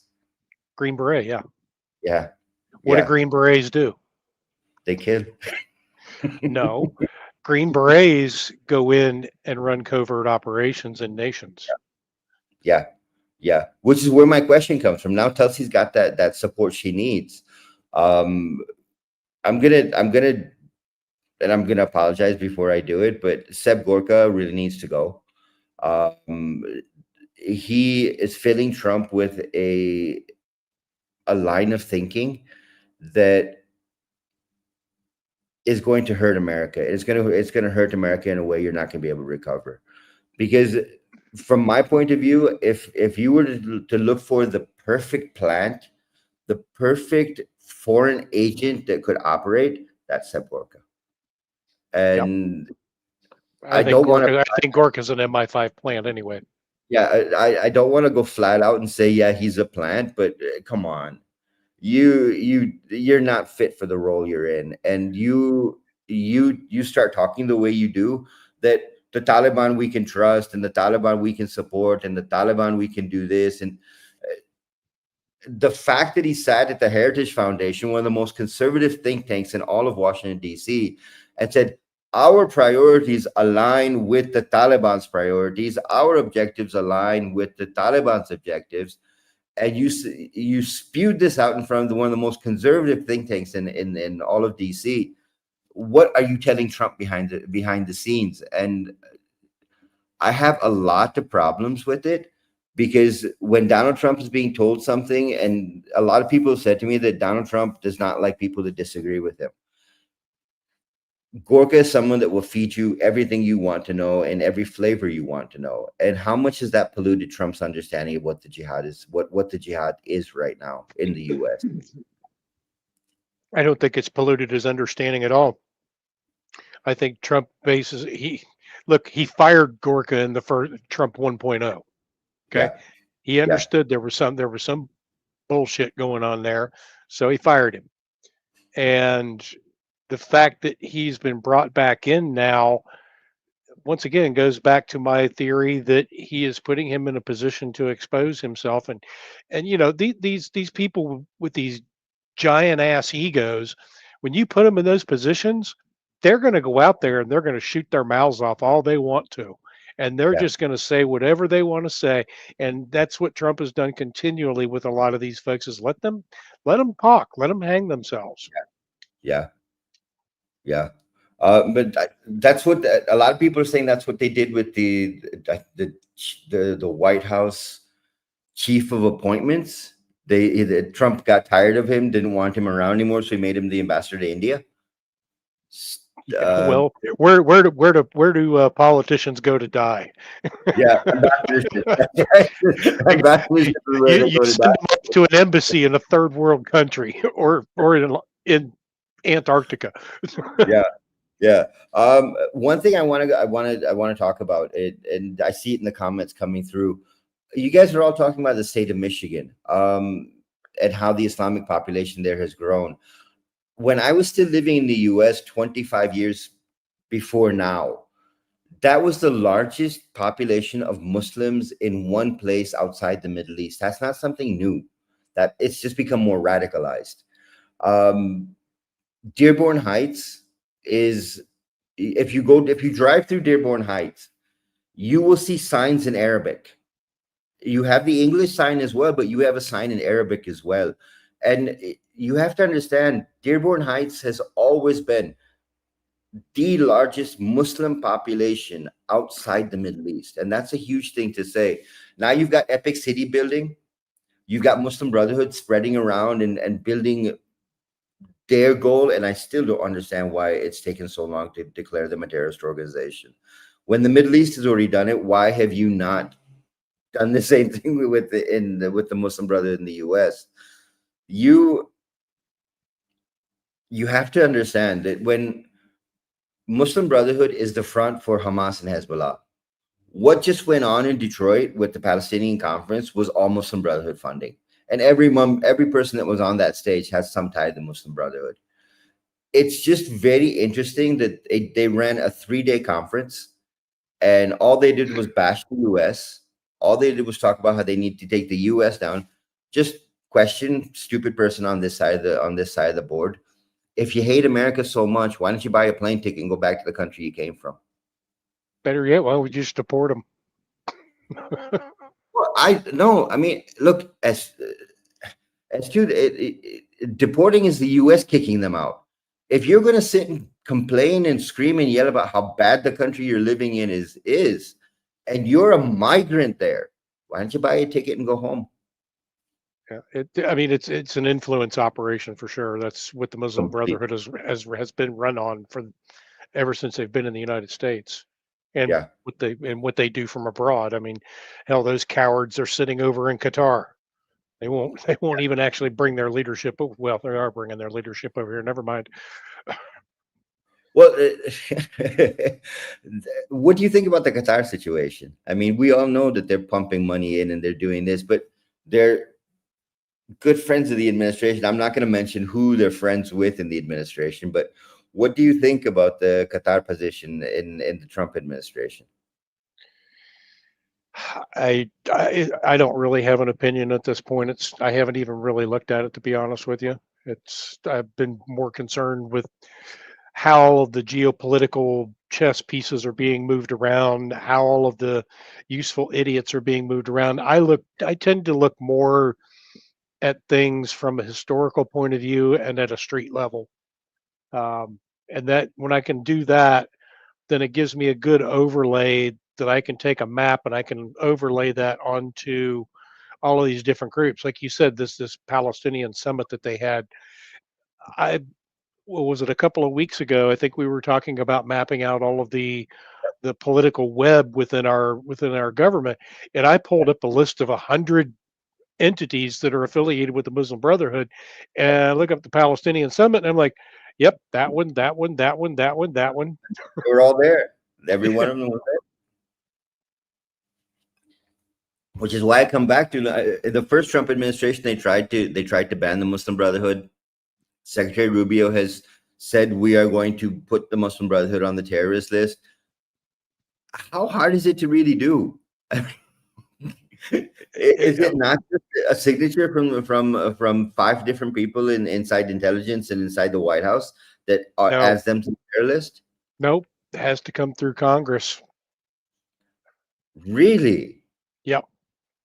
So if you see credit as to designate a group as an FTO, it has to have the force of law, and laws have to come through Congress. So if Congress wants to hold this thing up for 20 years, they can hold it up for 20 years. Yep. There's no way you can force Congress to move on a core national security issue. Well, nod, wink, wink. Force is a completely different word that's not used in Congress. It's more like coercion. It could be done, but it has to be done skillfully, right? And you have to have the right people signing on board to do it. And that's kind of where I think this is being steered at the moment. Is I think there's certain pressure that's being applied, certain levels of coercion. Unfortunately, we don't live. I hate to say this, but we don't live in a country with an honest government. I mean, duh, right? Yeah. And that, unfortunately, the coercion, the extortion, and all of this other stuff is part of this game. And unfortunately, I think that game is going to continue to be perpetuated until all of the deep state players and all of the subversives within our government are removed. Yeah. How much of the Democratic Party do you think has been sold? Open question. 99%. Yeah. Now, and do you think the Republicans are the same way? I mean, there are still some. I even think some of the people in the MAGA movement are 75%. 75%. Because Trump's statement yesterday, I don't know if you saw it or not. Trump made a statement yesterday where he said that, the Israelis used to have full control of the U.S. government. Now they don't. And that was a very telling statement for me, because for Donald Trump as president of the United States to make that open statement that they don't have control of our government anymore, that kind of says to me that he's figured out that there are dirty players inside this game. Oh, and he cleaned them out. Oh, yeah. He's been doing it. I mean, how many senators and Congress people said that they're not seeking re-election their next term? Yeah. How many people have resigned? I mean, Jerry Nadler ran like a penguin up in the Antarctic, and we got Joni Ernst. So Joni Ernst was part of the Doge initiative. She's not seeking re-election either because she's another warmonger. Yeah. What about Lindsey Graham?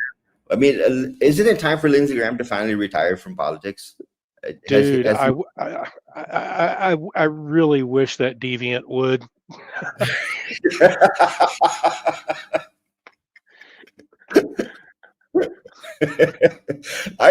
I personally don't. It's not that I personally dislike him. I mean, I'm sure he's probably a human being at some point.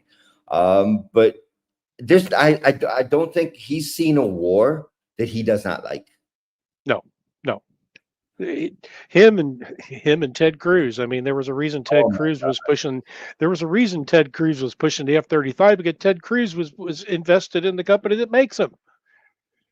And that was a little fact that nobody ever knew. But yeah, and I'm sure, as do some diff, Miss Lindsay probably has his little fingers and stuck around in somebody's ass too. Sure. I'm sure he's got plenty of shares in plenty of defense contractors, because the way he pushed the Ukrainian war. I mean, on one side, your president is negotiating peace, and on the other side, you are talking about you about continuing the war, sanctioning Russia, and you're saying we're not going to allow this to happen. Why are you propagating war continuously? Because that war continues to draw attention away from what's going on in America. And I almost think Lindsey Graham is one of those players that is playing for both sides. And more ways than one. I'm not going that way. I know about that. I'm not going to that part. But he's playing for the warmongers abroad, and he's playing for the warmongers at home as well. And part of what we've seen go on inside the United States, you've got to understand that this is not just naturally happening. This is not an organic revolution. This is being fueled. This is being pushed. And the global jihad coming into the United States is something that it's the last piece that will bring bloodshed and craziness. But all the other pieces, like you and I have talked about many times, there are so many threats to the United States right now, so many threats that no one's talking about. No. Well, I would say that they're starting to talk about the nihilist accelerationists now that 764 has been exposed. But and there's plenty of other people out there that are talking about it. You're just not seeing it in the mainstream because they're not focused on that. They're focused on what is Trump doing? Oh no, Trump, he dumped a full cup of coffee down the drain this morning. Oh, shame on him. That's wasteful. That's what they're focused on. And that's kind of what I see Trump doing is he just drives them crazy by making them focus on him. And could be one of the reasons why we don't see a lot of the talk about it. We do see a lot of the alternative media talking about it, which is good. But unfortunately, the alternative media doesn't have the reach yet that the mainstream media has. So the only way that I see that focus shifts is for the mainstream media to absolutely die. And I think they're well on their way to destroying themselves. Oh, yeah. So. The numbers they're seeing now of viewership, you might as well just turn CNN off now. I mean, CNN, CBS. Well, now that the U.S. aid money has dried up, also. Now, with the exposure of big pharma that Trump is trying to do now, by making them disclose everything, once the big pharma money dries up, that's really going to hurt them. Really going to hurt them. Yeah. Well, I think Trump came into office knowing what needed to be done to clean up the conversation in what was happening in the U.S. Because Trump was very open from the very beginning: fake media, fake news, fake news. And he wasn't saying that because he didn't know what he was talking about. Because Donald Trump, one thing we've understood about Donald Trump, no matter what he says publicly, he's got a plan running inside of his head and what he wants to achieve. Sometimes he draws attention to himself. It's kind of like sending the one guy out to draw fire while your team moves the other way. Yep. I think Trump works from that mentality at some point. Because that was the reason I asked that question a while back. Do you think Trump's got a different strategy that he's running from, with supporting the Taliban, with supporting Syria, that let them do what they're doing, and we'll, at the end of the day, we'll come through with B-2 bombers and flatten the entire country. But look at what he did to Soleimani. Yeah, I mean, did anyone think that came out of nowhere? Think that Soleimani for us, the level of asymmetric warfare that he was able to develop against Israel, it became a teaching lesson, a teaching course for us, because he was able to take disparate groups, bring them together against one enemy, and he just funded. And when you took out Soleimani, you literally saw the Irani axis of resistance collapse. It just collapsed because the mind that was behind it was gone. The money, anybody can throw money at a problem. Soleimani was a master player, and he knew how to motivate Hezbollah to do something. He knew how to motivate Hamas to do something. Palestinian Islamic Jihad he could motivate. The Syrians he could motivate, and he knew the language and the terms that he needed to use to get that motivation. When Trump took him out, that was the end of the axis of the resistance, no matter what Iran wants to say. That was end of it. So now you got to find the new axis. And who is that new axis? Or that's your jihad. Symbolically, anyways, who is that new axis? Well, symbolically, Afghanistan is. Well, Jelani is just the extension of Afghanistan. I mean, as you and I both know that whatever's happening in jihad is all coming out of Afghanistan. But Jelani is a puppet, and at some point they are going to execute him, whether it be Al-Qaeda or Islamic State. at some point they are going to execute Assassinate him, him. Assassinate because him. he will achieve a certain purpose once he's done that, and they want to deploy proper jihadi law, just like they did in Iraq and Syria when they were at war. When they're ready to get there, Jelani's gone. He will be executed, gone, and they will put that radical on top that will run the show from the very from top to bottom and complete the goal that they've got. But I think we're still a while away from that. S2, if you've got anything to add, and then I'll wrap up the show. I have nothing more to add, man. This has been a great conversation tonight. Now, hopefully, we'll do more of these. This was the first time. I'm sorry I was late joining.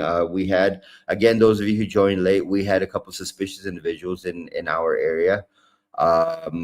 We couldn't call the police. That was not an option for us, because the type of people they were not people that we can involve the police in dealing with. So my security detail was out there. So for 2 hours, I was out playing fun and games with the jihadis. But we've sorted that out. Let's pop to the conflicted question, and then I'll wrap up the show. Okay, where's my spectacles here? Chris, can you pop the conflicted question up for us? No, I usually do the. Oh, okay. You wanted the picture of it. Yeah, this is a picture of it. If Chris could pop, yeah, there we go. Okay, we're gonna go back and read this again, but I want all of you to smash that like button and that thumbs up like a jihadi just slapped your mother. Here we go. One of your friends has become a problem that could put at risk the lives of the entire group, including your family. Your friend won't stop his reckless behavior and refuses to be thrown out of the group since he contributed to it and his wife and children have nowhere to go. He has lost it, and now he is putting the entire group at risk.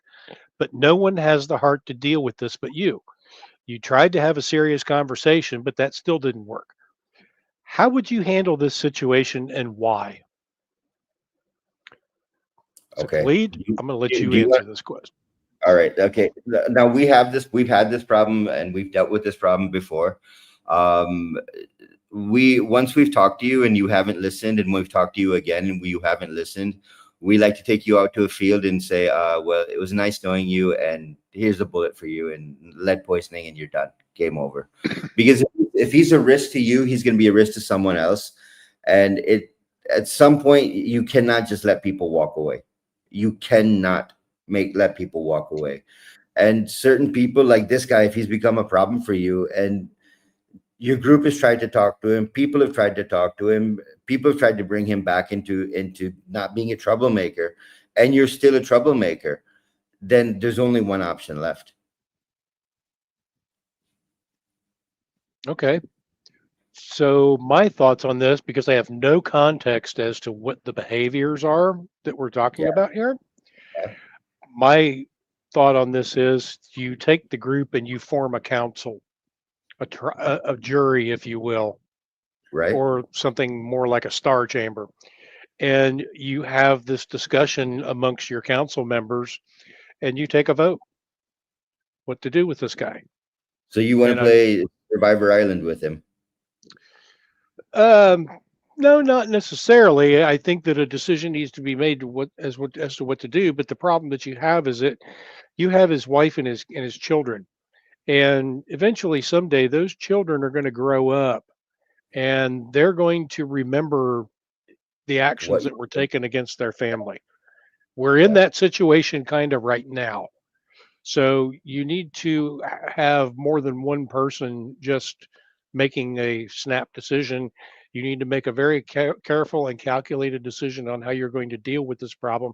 And I think that requires a council. Okay. That's a good idea. That's a good idea. Let me run the wrap up on the show. So today we took you through Afghanistan. We kind of explained to you what's happened. Afghanistan is a trouble. It's a hot spot, and no matter how much you try and distance yourself from the 20-year war in Afghanistan, there is no way you can distance yourself from what's happened. And understanding what's going on. I mean, the part of what we're doing on Survival Dispatch with the Long War series is to help you understand what is emanating from Afghanistan, what is emanating from this region that creates a problem for you in the rest of the world. And before we were always talking about Al-Qaeda, Al-Qaeda, Al-Qaeda. Now it's not just Al-Qaeda anymore. There are numerous versions of Al-Qaeda. There are numerous flavors of Al-Qaeda. There are disparate groups that have been created with the Al-Qaeda ideology, but very, very significantly more violent. We'll continue this on Tuesdays, where we'll keep going into the terrorist mud huts and talking about what's going on there and how they're thinking, what they're doing. I'm going to talk about the hero of the day. Today, Buddy, the police dog that was shot in the line of duty, was brought home. It's just a beautiful video when you watch it. I'm a huge animal lover, and watching what they did for Buddy, being a police dog, is just fantastic. Chris, if you could play the video.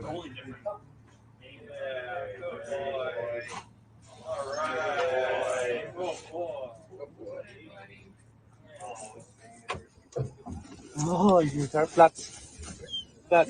You're okay. Good job. Good boy. Bye, buddy.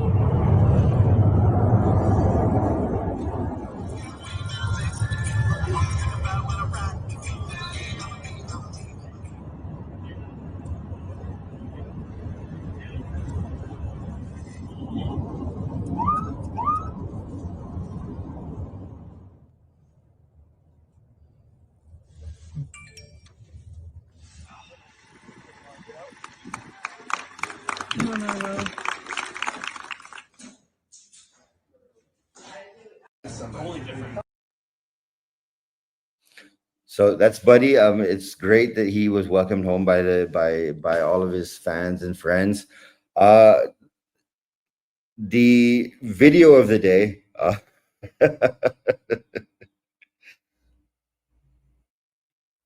The video of the day is a ad that was made for California, and it's just fantastic. If we can go ahead and play that. Is your city boring? Too clean? Too safe? Why not take a vacation to beautiful Southern California? Whether you're being assaulted by our drug-addicted vagrants walking down Hollywood Boulevard, or you're just taking a minute to enjoy the scenery of used needles, trash, and human waste, Southern California is the ultimate destination for cultural enrichment. Why not see what awaits you under future President Gavin Newsom? Come visit SoCal today and see what everyone is talking about. So this was submitted to us by, this was given to us by Dale, a member of our Signal chat, the SDN Signal chat. I mean, he is just fantastic. The kind of stuff he comes up with. Dale, Tim Smith, and Roger Moore, the three of them are just fantastic in the intelligence and the hilarity that they put out every once in a while. That's it for us tonight. I'll be back tomorrow with Chris, Jeff, and Randy. Next Tuesday, we come back with the Command 11 sit rep. Hopefully, we won't have invaders to deal with, and we'll be able to run the show from the very beginning. Chris, thank you so much for picking up the show from the top and taking my place for me. So until tomorrow, please like, share, and comment. Special shout out to CCW Safe and to Carnival Meats. So that's it for us tonight. And thank you very much. God bless America. Hoorah.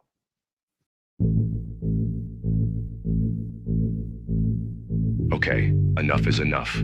Nobody wants to talk about this, and it needs to be said. Notorious psycho killer Henry Lee Lucas claimed his mother dressed him as a girl. And sometimes she beat me, make me wear a dress. I watch her doing it. Authorities confirmed he was responsible for at least 11 murders. The true number could be as high as 40 or 50. Some of those murders were perpetrated with his partner in crime, Otis Toole. His mother also dressed him as a girl, and his grandmother was a Satanist who he witnessed dig up graves in search of body parts for her rituals. Otis committed his first murder at the age of 14. Charles Albright, the Texas eyeball killer. His adoptive mother not only dressed young Charles as a girl at times, but also gave him a doll to play with. He He was later convicted of killing 3 women and surgically removing their eyes. What became of the eyeballs is unclear. Ed Gein, the butcher of Plainfield. His obsessive, domineering mother raised him as a daughter, forcing him to wear dresses. He grew up to become a murderer who mutilated his victims' bodies to create a gruesome woman suit made from human skin. Ed Gein was the real-life template for Leatherface in the Texas Chainsaw films and Buffalo Bill from Silence of the Lambs. Haddon Clark, also known as the cross-dressing cannibal serial killer. He was convicted of murdering 2 people and confessed to killing up to a dozen others. He drank their blood and cannibalized their flesh and kept a bucket of trophies from all his victims. I like pretty girls. Charles Manson's mother dressed him in girls' clothing during his early childhood, contributing to his troubled upbringing. He turned out just fine.